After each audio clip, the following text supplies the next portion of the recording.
जीवन जीने की कला। प्रारंभ। आंखें बंद करो, एक गहरी सांस लो और अब बस यहाँ रहो, इस पल में, इस आवाज के साथ। तुम थके हो, शायद बहुत दिनों से, शायद इतने दिनों से कि तुम्हें याद भी नहीं कि आखिरी बार आराम कब मिला था। तुम दौड़ते रहे सुबह से शाम तक, लक्ष्यों के पीछे, अपेक्षाओं के पीछे, दूसरों की नज़रों में अच्छे दिखने के पीछे। आज नहीं, आज हम रुकेंगे, आज हम सीखेंगे जीवन जीने की कला। ये कोई किताबी ज्ञान नहीं है, ये कोई धर्मोपदेश नहीं है, ये वो सच है जो हर इंसान के भीतर पहले से मौजूद है, बस थोड़ी धूल जमी है उस पर। आज हम उस धूल को साफ करेंगे। तो आओ इस यात्रा पर चलते हैं अपने भीतर की तरफ। अध्याय 1, सांस और वर्तमान। जीवन की सबसे बड़ी सच्चाई क्या है? ये कि तुम अभी जिंदा हो। सुनने में सरल लगता है, लेकिन जरा सोचो, कितने लोग हैं जो शरीर से जिंदा हैं पर मन से कहीं और जी रहे हैं। कोई कल की चिंता में जी रहा है, कोई कल के अफसोस में, कोई उस रिश्ते में उलझा है जो बरसों पहले टूट गया, कोई उस सपने में खोया है जो अभी तक पूरा नहीं हुआ। और इस बीच ये पल, ये खूबसूरत अनमोल पल बिना किसी का ध्यान पाए गुजर जाता है। वर्तमान ही एकमात्र वास्तविकता है, बाकी सब या तो स्मृति है या कल्पना। सांस लो, एक बार और, धीरे धीरे। महसूस करो कैसे हवा तुम्हारे फेफड़ों में भरती है, कैसे छाती उठती है, कैसे वो हवा धीरे धीरे बाहर आती है। यही वर्तमान है, यही अभी है। बौद्ध दर्शन में एक बहुत सुंदर बात कही गई है, अनित्यता। यानी कोई भी चीज़ हमेशा के लिए नहीं है। न दुख, न सुख, न समस्याएं, न खुशियां, सब बदलता है, सब गुजर जाता है। तो जब दुख आए, जानो ये भी गुजर जाएगा, और जब खुशी आए उसे पूरी तरह जियो, उसे भविष्य की चिंता में मत गंवाओ। एक किसान की कहानी है। उसके पास एक घोड़ा था। एक दिन घोड़ा भाग गया। गांव वाले बोले, बड़ी बुरी बात हुई। किसान बोला, शायद। अगले दिन घोड़ा वापस आया, साथ में जंगल के 2 और घोड़े लेकर। गांव वाले बोले, बड़ी अच्छी बात हुई। किसान बोला, शायद। फिर किसान का बेटा उन घोड़ों को साधने की कोशिश में गिरा, उसकी टांग टूट गई। गांव वाले बोले, बड़ी बुरी बात हुई। किसान बोला, शायद। फिर युद्ध हुआ। राजा के सिपाही सभी जवान लड़कों को ले गए। किसान का बेटा टूटी टांग की वजह से बच गया। ये कहानी हमें क्या सिखाती है? कि हम नहीं जानते कि कौन सी घटना हमारे लिए अच्छी है और कौन सी बुरी। जीवन का खेल बहुत गहरा है, इसलिए हर पल को, हर परिस्थिति को एक स्वीकृति के साथ देखो। जो हुआ अच्छा हुआ, जो हो रहा है अच्छा हो रहा है, जो होगा वो भी अच्छा होगा। ये भागना नहीं है जिम्मेदारी से, ये गहरा विश्वास है कि ब्रह्मांड की शक्ति तुम्हारे विरुद्ध नहीं, तुम्हारे साथ है। अध्याय 2, मन की शांति। एक बार एक राजा ने अपने राज्य में ऐलान करवाया कि जो व्यक्ति मुझे सच्ची शांति का रहस्य बताएगा, उसे आधा राज्य दे दूंगा। कई विद्वान आए, कई ऋषि मुनि आए, सबने लंबे लंबे ग्रंथ सुनाए, पर राजा संतुष्ट नहीं हुआ। फिर एक साधारण बूढ़ा आया, उसने राजा को एक छोटी सी पेंटिंग दी। उसमें एक भयंकर तूफान था। आसमान में काले बादल, बिजलियां, ऊंची ऊंची लहरें, और उन लहरों के बीच एक चट्टान थी। और उस चट्टान की दरार में एक छोटी सी चिड़िया चुपचाप शांत अपने बच्चों के साथ बैठी हुई थी। राजा समझ गया, शांति तूफान की अनुपस्थिति नहीं है, शांति तूफान के बीच भी स्थिर रहने की क्षमता है। हम अक्सर सोचते हैं जब सब कुछ ठीक हो जाएगा तब शांति मिलेगी, जब नौकरी मिलेगी, जब शादी होगी, जब घर बनेगा, जब बच्चे पढ़ जाएंगे, तब चैन मिलेगा।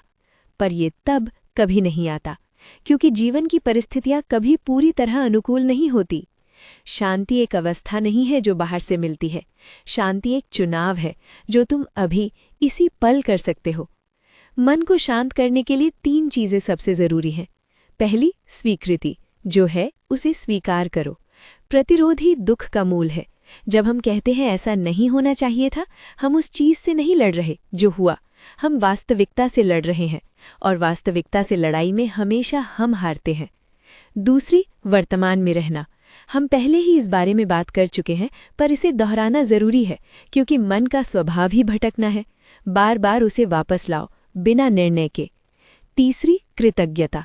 हर रात सोने से पहले 3 चीज़ें सोचो जिनके लिए तुम आभारी हो। छोटी छोटी चीजें। आज सूरज निकला, आज खाना मिला, आज किसी ने मुस्कुरा कर देखा। कृतज्ञता एक जादू है। जब तुम किसी चीज के लिए शुक्रगुजार होते हो, मन उसी दिशा में बढ़ने लगता है, जीवन में और अच्छाई दिखने लगती है। वैज्ञानिकों ने भी यह सिद्ध किया है, जो लोग नियमित रूप से कृतज्ञता का अभ्यास करते हैं वो अधिक खुश होते हैं, कम तनाव में होते हैं और उनका शरीर भी अधिक स्वस्थ रहता है। तो आज से एक काम करो, हर सुबह उठकर पहला विचार ये हो कि मैं जिंदा हूँ, ये एक उपहार है।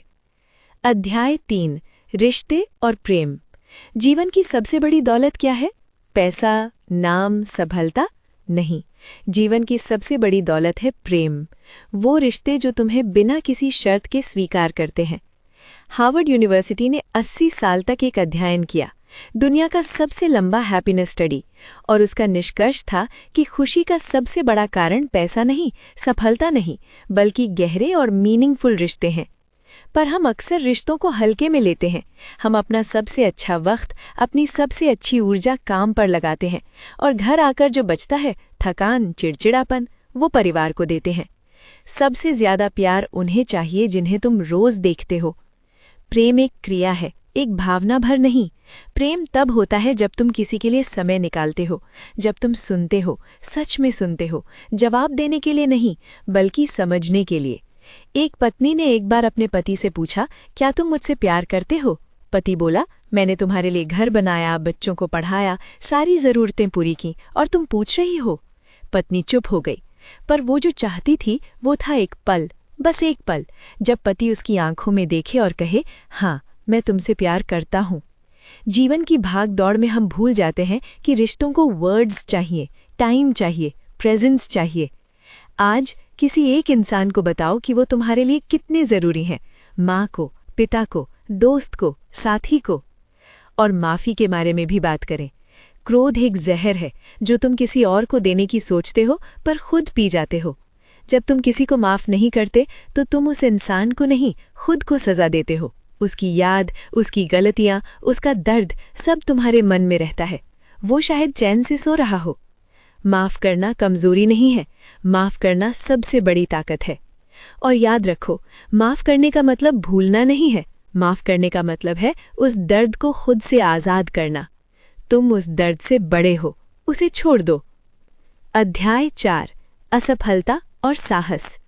क्या तुम जानते हो, थॉमस एडिसन ने बल्ब बनाने से पहले 10,000 बार असफलता का सामना किया। जब किसी पत्रकार ने उनसे पूछा, क्या आपको बुरा नहीं लगा इतनी बार असफल होकर? एडिसन ने मुस्कुराकर जवाब दिया, मैं असफल नहीं हुआ, मैंने 10,000 तरीके खोजे जो काम नहीं करते। असफलता सीढ़ी है, यदि तुम उसे कब्र न बना लो। हम सब डरते हैं असफलता से, रिजेक्शन से, लोगों की नज़रों से। पर क्या तुमने कभी सोचा वो डर कहाँ से आता है? बचपन में किसी ने कहा होगा, तुमसे कुछ नहीं होगा, किसी परीक्षा में नंबर कम आए होंगे, किसी ने मजाक उड़ाया होगा, और हमने उसे एक पल को अपनी पूरी पहचान बना लिया। पर सुनो, वो पल तुम नहीं हो, वो घटना तुम नहीं हो, तुम उससे बहुत बड़े हो। एक बाज की कहानी है। बाज का अंडा गलती से मुर्गियों के बीच पहुंच गया। बाज का बच्चा मुर्गियों के साथ पला, जमीन पर चलता, दाना चुगता, मुर्गियों जैसी आवाज निकालता। एक दिन उसने आसमान में एक बाज को उड़ते देखा, उसका दिल भर आया। उसने सोचा, काश मैं भी ऐसे उड़ सकता। एक बूढ़ी मुर्गी ने कहा, तू मुर्गी है, तू नहीं उड़ सकता, और उस बाज ने मान लिया। पूरी जिंदगी जमीन पर बिता दी। हम में से कितने लोग ऐसे ही हैं, बाज होकर मुर्गियों जैसी जिंदगी जी रहे हैं। साहस का मतलब डर ना होना नहीं है, साहस का मतलब है डर के बावजूद कदम उठाना। हर बड़ी उपलब्धि के पीछे एक कहानी है असफलताओं की, गिरने की, फिर उठने की। वॉल्ट डिज्नी को पहली नौकरी से इसलिए निकाला गया था क्योंकि उसमें कल्पनाशीलता की कमी थी। J.K. रोलिंग के हैरी पॉटर को 12 पब्लिशर्स ने रिजेक्ट किया। ओपरा विनफ्री को पहली टीवी जॉब से निकाल दिया गया। कहा गया वो टीवी कैमरास के लिए सूटेबल नहीं है। और आज? इसलिए जब भी गिरो, याद रखो, गिरना जरूरी है, गिरकर उठना ही जिंदगी है।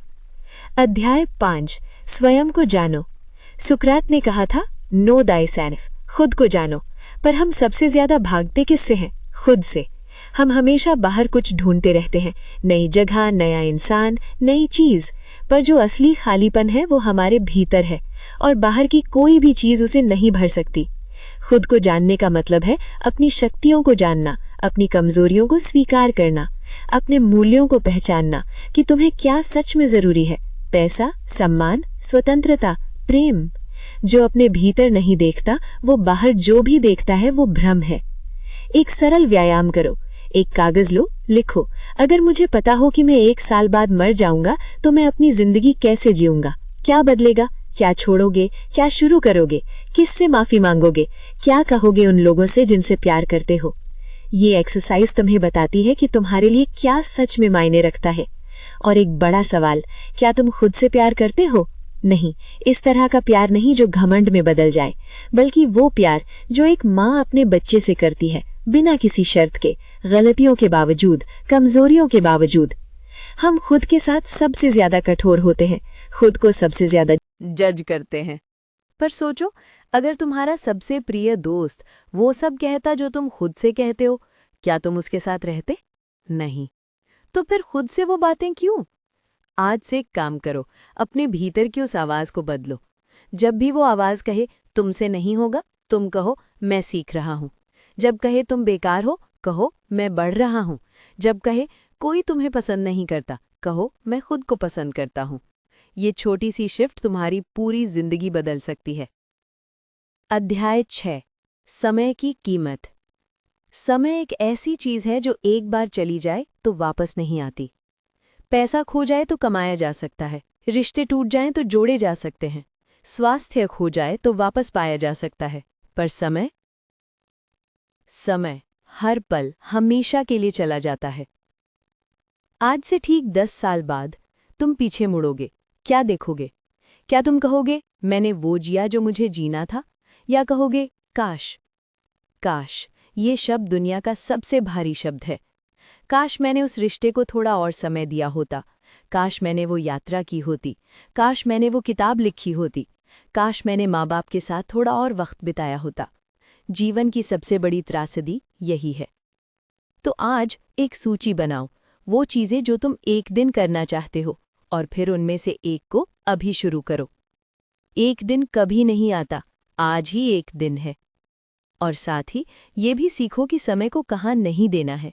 उन रिश्तों में नहीं जो तुम्हें खाली कर दें, उन विचारों में नहीं जो तुम्हें तोड़ दें, उन बातों में नहीं जो कल बदल नहीं सकती।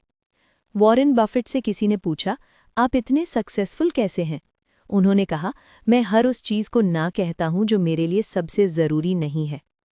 ना कहना सीखो, ये स्वार्थ नहीं है, ये आत्मसम्मान है। अध्याय 7, दुख और उपचार। अब हम एक ऐसी बात करेंगे जिससे कोई नहीं भाग सकता। दुख। जीवन में दुख आएगा, ये तय है। कोई प्रिय बिछड़ेगा, कोई सपना टूटेगा, कोई धोखा देगा, कोई बात ऐसी होगी जो तुम्हारी दुनिया को हिला देगी। और उस वक्त दुनिया कहेगी, रो मत, मजबूत बनो, सब ठीक हो जाएगा। पर मैं तुमसे कहता हूं, रो। रोना कमजोरी नहीं है, रोना हीलिंग है। रोना उस दर्द को बाहर निकालना है जो भीतर जम जाए तो जहर बन जाता है। जो दर्द महसूस नहीं किया जाता वो कभी ठीक नहीं होता। एक माँ ने अपना बेटा खोया, वो टूट गई थी। लोग कहते भगवान की इच्छा थी, समय के साथ सब ठीक हो जाएगा। एक बुजुर्ग आए, उन्होंने कुछ नहीं कहा, बस माँ का हाथ थाम लिया और चुप बैठे रहे। बाद में माँ ने कहा, उनकी वो चुप्पी सबसे बड़ी सांत्वना थी। कभी कभी हमें शब्दों की नहीं, प्रेजेंस की जरूरत होती है। दुख को प्रोसेस करने के 3 रास्ते हैं। पहला, उसे एक्नॉलेज करो। हाँ, मुझे दर्द है, हाँ मैं टूटा हुआ हूँ और ये ठीक है। दूसरा, उसे एक्सप्रेस करो। लिखो, बोलो, रो, गाओ, जो भी तुम्हारे लिए सही हो, पर उसे भीतर मत रोको। तीसरा, उसे अर्थ दो। हर दुख में एक सबक है, हर टूटन में एक नई शुरुआत है। रूमी ने कहा था, घाव वही जगह है जहां से रोशनी तुम्हारे भीतर प्रवेश करती है। तुम्हारा दर्द तुम्हें नष्ट नहीं कर रहा, वो तुम्हें बना रहा है। और एक बात, समय सचमुच भर देता है। आज जो असहनीय लग रहा है, एक दिन वो सहनीय होगा। और फिर एक दिन वो सिर्फ एक याद होगी, दर्दनाक पर तुम्हें तोड़ने वाली नहीं। अध्याय 8, सफलता और संतोष। सफलता, ये शब्द सुनते ही हमारे मन में एक तस्वीर उभरती है। बड़ा घर, महंगी कार, ऊंचा पद, बैंक में पैसा। पर क्या यही सफलता है? एक अमेरिकी शोधकर्ता ने 100 सबसे अमीर लोगों से पूछा, क्या आप खुश हैं? 67 ने कहा, नहीं। वो सब खोज रहे थे, बस थोड़ा और पैसा, थोड़ा और सम्मान, थोड़ा और बड़ा घर। ये थोड़ा और की बीमारी है, ये कभी खत्म नहीं होती। संतोष सबसे बड़ी संपदा है। जो संतुष्ट है वो सबसे अमीर है। पर संतोष का मतलब आलस्य नहीं है। संतोष का मतलब है जो है उसमें खुश रहते हुए, जो हो सकता है उसके लिए प्रयास करना। एक मछुआरा था। हर रोज सुबह समुद्र में जाता, थोड़ी मछलियां पकड़ता, वापस आता। दोपहर में बच्चों के साथ खेलता, शाम को दोस्तों के साथ गाता। एक दिन एक बिजनेसमैन वहां आया, बोला, तुम्हारे पास बहुत समय है, ज्यादा मछलियां क्यों नहीं पकड़ते? मछुआरा, क्यों? बिजनेसमैन, पैसा कमाओ, फिर एक बड़ी नाव रो। मछुआरा, फिर? बिजनेसमैन, एक फ्लीट बनाओ, फिर कंपनी बनाओ, फिर रिटायर करो। मछुआरा, रिटायर होकर क्या करूंगा? बिजनेसमैन, बच्चों के साथ खेलोगे, दोस्तों के साथ गाओगे, समुद्र के किनारे बैठोगे। मछुआरा मुस्कुराया, ये सब तो मैं अभी कर रहा हूं।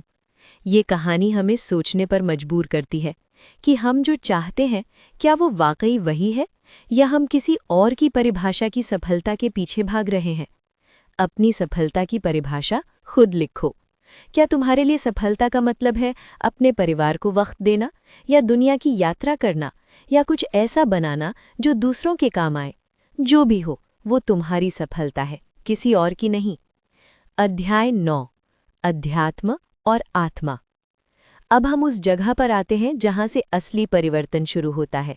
तुम सिर्फ एक शरीर नहीं हो, तुम सिर्फ एक नाम नहीं हो, तुम सिर्फ तुम्हारी नौकरी नहीं हो, तुम्हारे रिश्ते नहीं हो, तुम्हारी उपलब्धियां नहीं हो। तुम उससे कहीं बड़े हो। एक बूंद जब समुद्र से मिलती है तो वो समुद्र बन जाती है।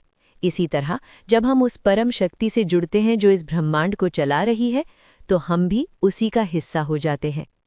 इसे तुम ईश्वर कहो, प्रकृति कहो, यूनिवर्स कहो, चेतना कहो, नाम से फर्क नहीं पड़ता। तुम्हारे भीतर वो शक्ति है जिसने तुम्हें बनाया, उससे कनेक्ट करो। ध्यान, मेडिटेशन इसीलिए इतना शक्तिशाली है। जब तुम बैठते हो, चुप होते हो, सांस लेते हो और बस होते हो, उस पल में तुम अपने असली स्वरूप को छूते हो। वो जगह जहां कोई डर नहीं, कोई चिंता नहीं, कोई तुलना नहीं, बस अस्तित्व। रोज सुबह 5 मिनट बस बैठो, सांस लो और ऑब्जर्व करो। विचार आते हैं, जाते हैं, तुम उन्हें देखते हो, तुम वो विचार नहीं हो। यही सबसे बड़ी आज़ादी है, ये जानना कि तुम अपने विचारों से अलग हो, तुम उनके ऑब्जर्वर हो। और इस आगाही के साथ जीवन एक अलग रंग लेता है। एक संत ने कहा था, जिस दिन तुम ये समझ गए कि तुम ब्रह्मांड के हिस्से हो, उस दिन से तुम अकेले नहीं रहे। तुम अकेले नहीं हो, कभी नहीं थे। अध्याय 10, सेवा और उद्देश्य। जीवन का सबसे गहरा उद्देश्य क्या है? खुश रहना, सफल होना, प्रसिद्ध होना? नहीं। जीवन का सबसे गहरा उद्देश्य है दूसरों के जीवन को बेहतर बनाना। विक्टर फ्रैंकल एक ऑस्ट्रियन साइकियाट्रिस्ट थे। दूसरे विश्व युद्ध में उन्हें नाजी कॉन्सेंट्रेशन कैंप में रखा गया। वो सब कुछ खो चुके थे, परिवार, घर, स्वतंत्रता। पर उन्होंने एक चीज़ ऑब्जर्व की, जो लोग सर्वाइव कर पाए वो थे जिन्हें जीने का एक कारण था। कोई जी रहा था किसी के लिए, कोई जी रहा था किसी काम को पूरा करने के लिए। उन्होंने लिखा, जब हमें क्यों पता होता है तो हम किसी भी प्रकार से जी सकते हैं। जिसके जीने का कोई उद्देश्य है वो किसी भी परिस्थिति में जी सकता है। तुम्हारा उद्देश्य क्या है? ये कोई बड़ी चीज़ नहीं होनी चाहिए। एक माँ का उद्देश्य अपने बच्चे को अच्छा इंसान बनाना, एक शिक्षक का उद्देश्य एक बच्चे में जिज्ञासा जगाना, एक दोस्त का उद्देश्य किसी के मुश्किल वक्त में साथ रहना। छोटे छोटे उद्देश्य जीवन को बड़ा बनाते हैं। और सेवा बिना किसी अपेक्षा के। जब तुम किसी की मदद करते हो और उसके बदले में कुछ नहीं चाहते, तो उस पल जो आनंद मिलता है वो किसी और चीज़ से नहीं मिलता। साइंस भी ये कहती है, जब हम दूसरों की मदद करते हैं हमारे मस्तिष्क में डोपामीन और सेरोटोनिन रिलीज होते हैं, वही केमिकल्स जो खुशी देते हैं। सेवा करना खुद को खुश करने का सबसे पक्का तरीका है। आज किसी एक इंसान के लिए कुछ करो, बिना बताए, बिना किसी उम्मीद के, और देखो वो खुशी तुम्हारे भीतर कहाँ जाकर बस जाती है।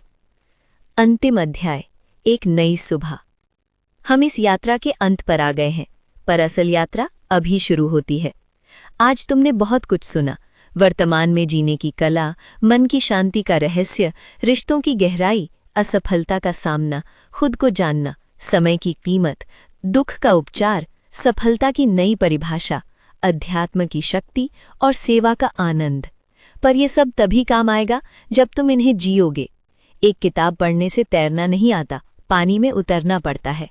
इसीलिए आज एक छोटा कदम उठाओ, सिर्फ एक।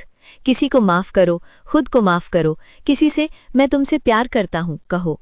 5 मिनट चुप बैठो, कृतज्ञता की 3 बातें लिखो, सिर्फ एक। हजारों मील की यात्रा एक कदम से शुरू होती है। लाओ त्सु। और याद रखो, तुम पूरे हो, तुम पर्याप्त हो, तुम इस जीवन के योग्य हो।